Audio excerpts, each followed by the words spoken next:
ada pertanyaan. Sekarang ini sedang rame-ramenya konten-konten membahas tentang cara untuk melunasi hutang melalui meditasi, kata-kata afirmasi atau amalan agar hidup menjadi kaya. Saking banyaknya konten serupa sampai bingung memilih mana yang bisa dipercaya. Nah, bagaimana caranya memilih konten yang kredibel atau ilmunya yang memang paten, Romo? Angel lagi. Soalnya gini, banyak konten itu banyak. Apalagi kan kayak seperti itu tren. Orang bahas ini yang laris ditonton apa itu, terus nanti semua orang bahas itu kan. Itu trendingnya seperti itu. Nah, itu kalau konten tentang cara untuk nyaur utang terus kemudian lunas, pasti penontonnya banyak. Karena apa? Ya di Indonesia rakyatnya banyak utang, negaranya ya banyak utang, ya otomatis orang yang punya utang pasti banyak yang nonton. Makanya kan di situ dilihat, wah ini prosentase penonton untuk konten-konten yang memuat kiat caranya nyaur utang, ya pasti bejibun yang nonton. Itu saya yakin itu 99% sih nonton itu pasti punya utang itu kan. Dan kesulitan nyaur. Kalau nggak kesulitan nyaur mungkin udah males nonton. Cuma gini Mas, kiatnya begini. Orang itu kan tepak-tepak awak. Orang itu harus bisa berkaca. Orang itu juga tidak sekedar ngomong. Artinya kalau kita mau berbagi ilmu tentang kiat nyaur utang itu kan kita juga harus punya pengalaman. Tanpa itu kan angel gitu. Tanpa itu akhirnya apa? Cuma teori. Wong saya saja masih punya utang kok sampai sekarang gitu kan. Loh iya, masih punya saya. Cuman kan sekarang begini. Gini loh Mas. Yang akan saya share itu tadi mengenai pertanyaannya kan memilih konten yang tepat. Nah, sekarang dilihat yang ngomong itu orang yang sudah punya masih punya utang apa enggak gitu kan. Itu sama saja konten yang ngomong tentang kiat untuk kaya, untuk sukses.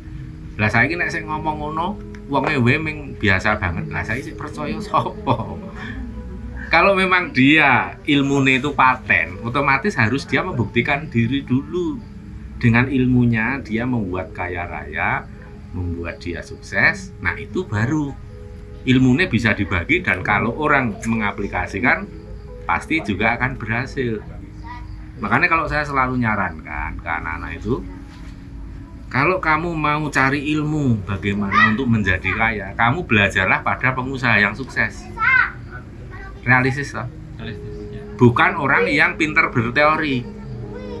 Sehingga sekarang gini, kalau ada pertanyaan, lu kan sekarang banyak motivator tentang bagaimana hidup biar sukses dan kaya. Memang banyak, dan mereka juga bisa dibilang makmur. Tapi lihatlah kemakmurannya itu dari menjual teorinya itu apa dia punya usaha yang konkret. Bisa kan orang itu yang punya teori bagus, terus kemudian laris, ya kan ditanggap di mana-mana, akhirnya dapat banyak uang juga. Tapi belum tentu orang seperti itu ketika mengaplikasikan ilmunya secara konkret dalam dunia usaha akan berhasil. Wong saya juga punya kok teman yang kelas nasional, udah speaker nasional, sertifikatnya udah ada 3 yang besar untuk jadi speaker untuk motivator itu. Tapi begitu usaha 2 kali usaha jengkelit, gagal. Malah ganti tanya ke saya, gimana ya saya itu. Ya ironis kan. Nah saya kan panjenengan kan motivator. Orang yang Anda motivasi ternyata juga bisa sukses. Walaupun yang gagal juga tidak sedikit.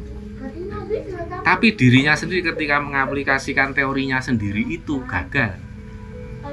Gitu. Makanya kalau mau teori itu kemungkinan besar bisa diaplikasikan oleh semua orang, gampang dibuktikan, yo lakonono sik, njur pengalamanmu kuwi didum, dibagi, di-sharing.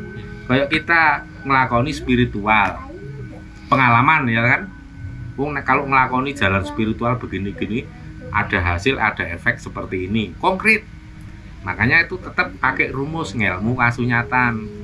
Wong Jawa gitu baik ilmu spiritual maupun ilmu untuk mencari makan, ilmu ekonomi, bisnis dan itu tetap harus ilmu kasunyatan. Artinya lakonono dhisik, baru ilmu itu, pengalaman itu bisa di-share. Itu baru menjadi ilmu yang konkret. Nah, sekarang kalau ada misalnya melalui meditasi hutang lunas selama 7 hari. Wah, apa? Meditasi 7 hari hutang lunas ya kan. Nah, saya ingin nih Mas, wong kene wis nyekel duit, ora perlu meditasi kan. Garek dibayar, utang kuwi rampung nek dibayar kok. Ora kok utang kok yo terus meditasi. Ambok meditasi setahun nek ora nyekel duit ya ora iso lunas itu. Nah, sekarang kuncinya itu gini loh Mas. Piye carane kita itu bisa menciptakan jalan rezeki? Karena leluhur itu juga perintahnya begini. Kamu jangan terlalu banyak ngelakoni ritual, yuk ngelaleke usahamu sebagai wong urip. Gitu. Jadi wong kuwi kudu balance, kudu seimbang antarane laku spiritual karo usaha sing nyoto. Makanya kita ndak pernah kan nganjurkan terus males-malesan tiap hari ritual baik kan enggak. Tetap harus imbang. Jadi baratnya begini Mas. Menciptakan kesempatan berusaha, kesempatan rezeki itu kita sendiri. Misalnya dengan buka warung, dengan buka usaha apa. Katakanlah itu jaring. Kita sebut itu jaringnya. Jaring itu bisa jaring kecil untuk menangkap ikan-ikan kecil, itu receh duitnya ya Mas, harian. Ono jaring sing medium untuk menangkap ikan lebih besar tapi hasilnya tidak harian, bulanan. Ada lagi jaring yang besar, itu tidak bulanan, bisa tahunan, setahun 2 tahun dapat hasil. Tetapi begitu dapat, 1 kali dapat bisa untuk makan 10 tahun, ngalahke sing harian, ngalahke sing bulanan. Jadi kita kalau bikin jaring itu 3 macam. Cilik, sedang, gede ya kan. S, M, L ya kan gitu. Nah, sekarang kalau kita kemudian menempuh jalan spiritual ya marak suwan ke leluhur seperti ini, terus kemudian kita menjalankan dawuh apa perintah leluhur untuk ritual tertentu, itu sama saja begini. Leluhur itu akan membantu mendekatkan ikan. Kita kan sudah punya jaring. Nah, yang ikan itu kalau nggak mendekat ke yo kan angel, jaringnya mbak wis 3 macam pun angel. Boro-boro si ono pengiwak sing cilik-cilik aja jarang-jarang datang. Uang receh aja jarang menghampiri, apalagi yang medium dan yang large. Nah, oleh sebab itu kalau kita itu dikandeli dengan cara mendekatkan diri pada leluhur, nanti leluhur itu akan menggiring rezeki-rezeki yang medium maupun yang besar supaya kita mudah menangkap dengan jaring yang sudah kita miliki. Nek awake dhewe ra duwe jaring, walaupun ikan sudah didekatkan, ya kita melongo jadi penonton. Ya toh? Makanya leluhur nggak suka seperti itu. Wong kudu sing mempeng, sing giat bekerja, dan nanti rezekinya akan dicedhake. Itu. Nah, itulah cara yang paling tepat nyaur hutang. Bukan nek wing meditasi tok, saiki meditasi ana tengah hutan setahun ra yo nek ra ndidit tetep ra iso lunas. Iya toh? Ya. Makanya sekarang untuk sedulur-sedulur yang memang banyak sebenarnya pertanyaan seperti ini banyak. Cuman saya mau jawab itu nek ketengan itu nanti copy paste-nya iso ratusan orang kan capek. Ya sekarang tak bikinkan video desisan diwakili 1 pertanyaan tadi. Nah, saiki arep milih ngendi sing kredibel ya saiki deloken wonge. Nek wonge menebarkan ilmu apa berbagi ilmu tentang cara meraih kekayaan ya dai deloken sing ngomong ki sugih urung. Gitu loh. Nek kira-kira isih urung sugih ya oh ya iki lagi teori. Ya kan ora apa-apa. Terus sugih kan masing-masing wong kan standarnya beda.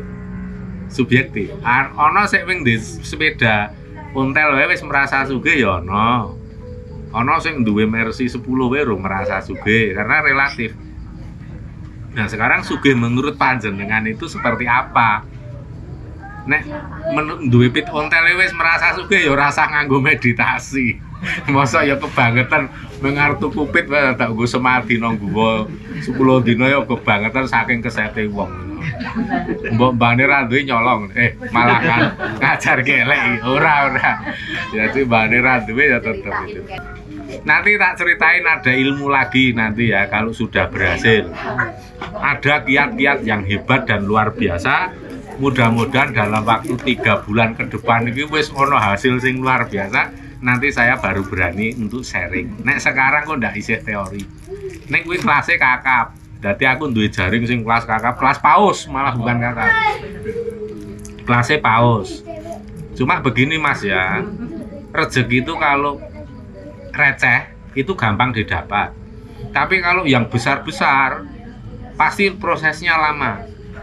Kayak dene ngene lho, wong kuwi nek ngantri sing bagiane cilik-cilik, ayo dhisik kene ngarep, dhisik. Lah sik bagiane gede-gede mburi, Mas. Itu hukum alam seperti itu. Jadi kalau kita itu punya pangangkah atau punya cita-cita untuk sesuatu yang besar, entah itu kekayaan, entah itu ilmu atau kekuasaan, kalau yang akan kita harapkan kita raih rengkuh itu besar, maka ya tidak bisa hanya 5 tahun, 10 tahun terus kelar. Beda kalau yang panuwunane mengreceh 2 kali marak suan leluhur aja udah langsung keturutan itu banyak karena panuwunane receh. Lah recehmu lu recehku ki beda Mas. Recehmu itu misalnya 1 juta Mas, recehku itu saya 100 juta. Ngono kuwi lho Mas. Ya toh? Tapi kan semua itu sudah sesuai dengan bagaimana alam semesta itu mengukur asas kepantasan. Gitu. Neng pantas ki aja mung diucapke, aja melalui afirmasi. Aku bisa, aku harus bahagia kemarin, hari ini dan besok. Aku bisa. Nek mung mbok ucapke tok itu baru sebatas mulut. Ono yang mengajarkan ilmu seperti itu, mengafirmasi. Tapi kan baru sebatas mulut. Nek mung mulut tok nggak ada hasil. Karena mulut itu hanya not action talk only, makanya harus ada action. Ojo koyo natu ya, not action talk only. Maka kita harus action. Wong Jawa itu ojo mung teorine, ojo mung ujare, tapi harus iso ilmune iki iso kajowo. Apa sing dijiwai mau tidak cukup hanya dirasakan, dipahami, tetapi harus diejowantah. Maka dari itu wong Jawa baru disebut jiwane wis kajowo. Wong Jawi jiwane kajawi. Jadi wis dipraktekke dalam kehidupan sehari-hari. Boleh mengafirmasi, mengulang-ulang kata-kata, tapi juga harus dengan tindakan konkret. Nek ming omong doang, terus ada seseorang yang membagikan ilmu afirmasi kok sugih, ya oleh sugih mergo ditanggap wong oke kon ngoceh kono kene. Bukan karena pekerjaan nyata, bukan karena nggarap proyek, bukan karena bisnis, tapi karena apa? Jual omongan. Ya itu tidak ada ubahnya dengan penceramah. Sugih mergo le ceramah omong, bukan karena bisnis. Makanya kalau mau belajar atau kalau mau ngambil ilmu bagaimana menjadi kaya, ya saiki delok wong iki sugih ora. Sugih nek munggoe panjenengan itu sudah wong kuwi sugih ya wis dienggo wae ilmune. Nek menurut penilaian jenengan, wah iki jane mung wong biasa banget kok mengajarkan ilmu tentang sugih lah. Sugih munggo kuwi nek omahe 5 lah, niku rasa dienggo liyane wae. Karo wong sing wis ndek omah 5 le sinau. Ngono lho Mas. Wis mengono kuwi, jadi itu aja yang ilmu sederhana yang kemarin banyak juga ditanyakan oleh para pemirsa. Kalau saya jawab satu persatu ndak capek. Ini tak jawab sekaligus untuk banyak orang. Wis ngono wae Mas. Sukses lahir batin. Mula seperti yang kita ajarkan, nek arep sugih kuwi ora meditasi. Ning lakonono dalam bentuk apa? Ingat ndak? Sugih hati, sugih ngelmu, sugih bondo. Itu kuncine wis. Nah aku nggak mau ngajarkan afirmasi setiap hari ngomong sugih ndak. Atau meditasi selama 100 hari ndak. Tapi yang aku tebarkan itu ilmu itu. Dadi wong sing sugih ati supaya sugih ilmu, wong nek sugih ati ro sugih ilmu, bakale sugih bondo. Wis ngono wae.